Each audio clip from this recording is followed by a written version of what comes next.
Welcome back. I realized in my past videos I never introduced myself. So I'm Leah, and my wisdom teeth are coming out of my gums and it kind of hurts to talk. So for that reason, I'm going to go through and explain my top favorite horror subgenres. Now before I start, I feel the need to say that these are all my opinions, okay? That being said, I'm going to list genres starting at 5 and working my way up to number 1 being my absolute favorite. I'm also going to list a couple movies that fit into the genre I'm talking about. Not saying that those movies don't fit into any of the other genres. I'm just trying to give you a basic idea of each one I'm talking about. Okay, let's get started. Starting at number 5 is slasher. Now I know some people are going to be mad that this is my number 5, but like I said, it is my opinion. You go ahead and comment your favorite genre or favorite movie so I can tell you exactly why it sucks. Slasher films are the most known horror genre there is and are basically the OG. They are truly classic. A true classic never goes out of style. You've definitely watched or at least heard of these very famous slasher films like Child's Play, Scream, and Friday the 13th. The 1960s film Psycho is the first slasher film to really shed light on the genre, but it can be argued that John Carpenter's Halloween that came out in 1978 is what kickstarted this genre into popularity. Now, what makes a slasher film a slasher? The literal definition is a person or thing that slashes. I mean, it's the most basic. You got your slasher and your slashies, and typically many. Multiple murder movies is what I like to call it.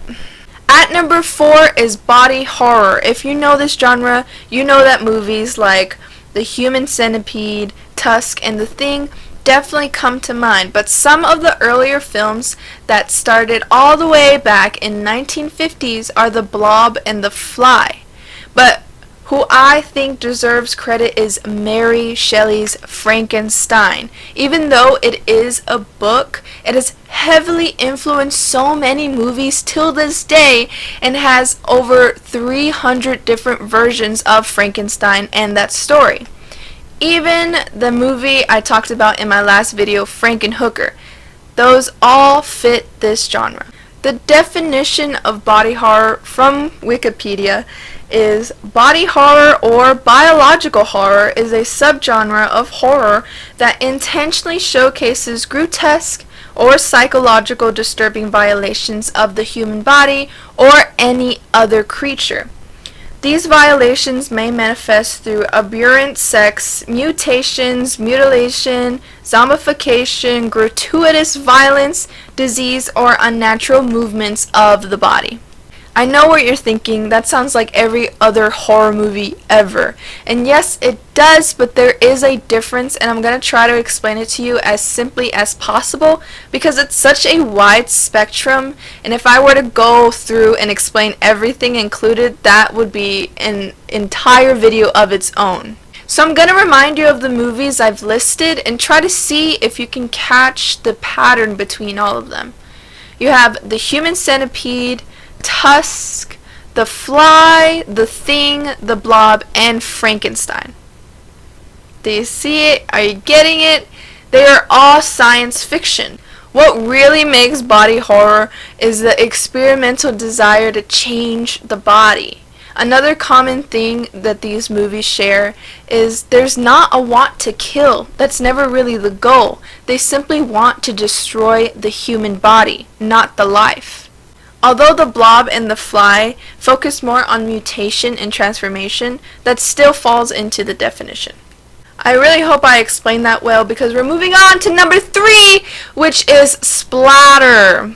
These movies are meant to disturb and disgust. They are all around surrounded by really intense gore like Terrifier, Saw, and Hostel. They aim to bring pain in torturous ways and are very, very bloody. The Midnight Meat Train is a good example because if you haven't seen the movie, blood is literally splattered on the screen. The definition of a splatter film is a subgenre of horror that deliberately focuses on graphic portrayals of gore and graphic violence. And I, for one, find it very interesting to watch. I think there's a pretty obvious difference between slasher and splatter, but for those who still can't differentiate the two, slasher focuses on the kill and splatter focuses on doing it in the worst way possible. Now at number 2 is psychological horror. Need I say any more? These movies are meant to get inside your head and torture our main characters from the inside. It causes constant dread, unbearable paranoia, anxiousness, and even guilt. Instead of someone chasing you with a knife, it is your own self who is doing the killing. It focuses on our characters' own fears and is complete psychological torment. What makes this genre truly scary is that you can't run from it. Movies like The Babadook, The Shining, and Mother, which is my second favorite movie ever. I mean, it was horrifying. It was everything that I was terrified of, and I couldn't even watch it. I've only seen it once because I cannot bear to watch it again.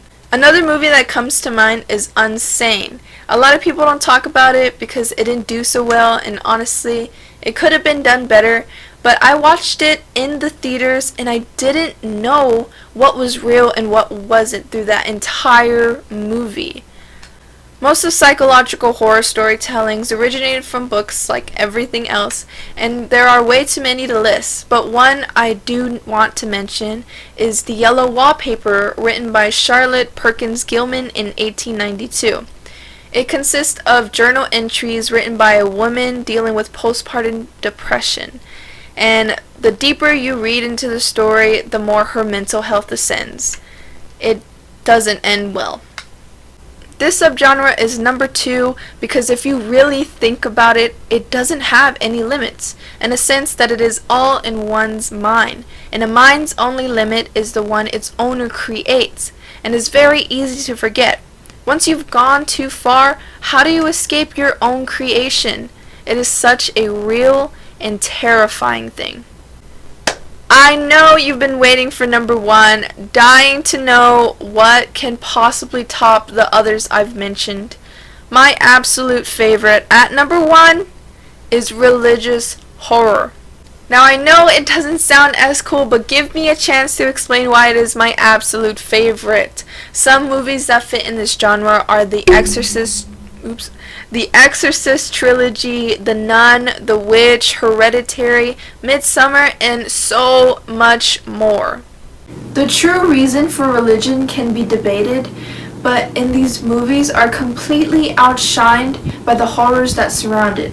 The Exorcist to this day is still titled as the scariest film ever made. William Friedkin, the director, and everyone who was involved in the making say themselves that that movie was never meant to be a horror movie or a scary movie. It was just a movie about the mysteries of religion based on real events that truly happened, and that is even scarier. There are over 4,000 religions that are recognized in our world, and nearly all of those believe in a hell, which can be defined as a spiritual realm that consists of evil and suffering. A whole other place that is filled with beings that not only can visit our world but can take over a human and make them commit such horrid acts that led us to believe that it was caused by none other but demonic possession.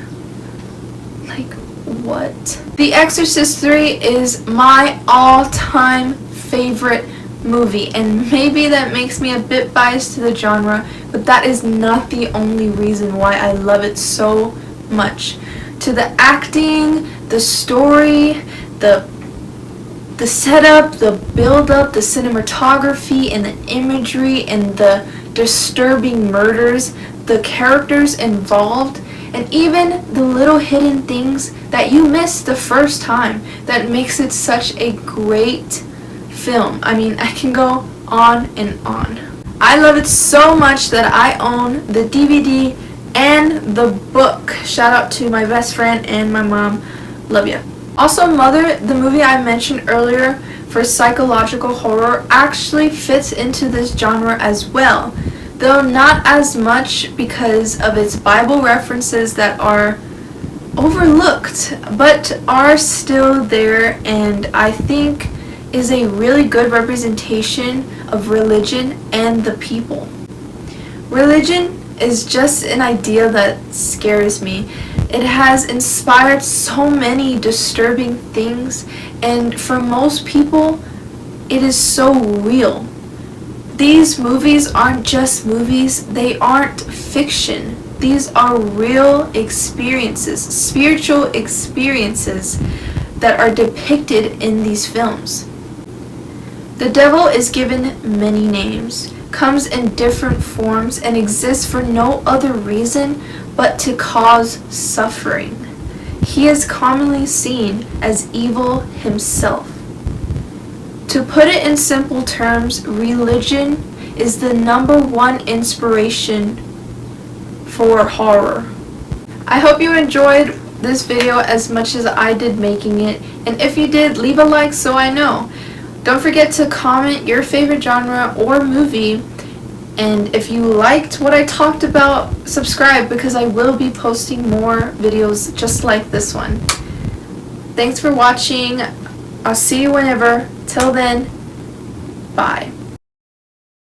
What really makes body horror is the experimental want to desire.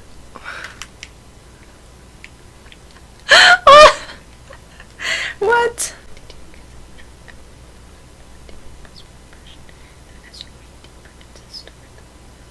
Is insane. I watched that movie in the Why? Now at number... Calm down. Own fears and... What? And is complete psychological torment.